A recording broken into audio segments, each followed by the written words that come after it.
शहराकडील वाकड परिसरात असलेल्या लॉजवर पत्नीला प्रियकरासोबत रंगेहात पकडून पत्नीच्या अफेअरचा पतीने भांडाफोड केला आहे.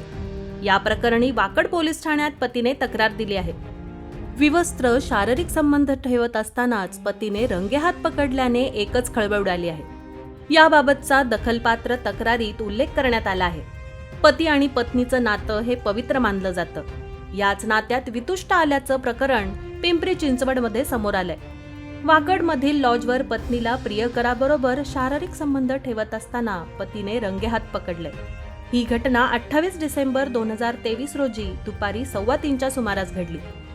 जेव्हा पतीने रूमचा दरवाजा तोडला त्यावेळी दोघेही विवस्त्र आणि शारीरिक संबंध ठेवत असल्याचं पोलिसात दिलेल्या तक्रारीत म्हटलंय.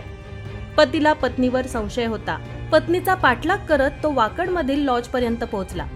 बॉयफ्रेंड आल्यानंतर काही वेळाने सहकार्यासह पतीने रूमचा दरवाजा तोडला आणि दोघांना रंगेहात पकडलं.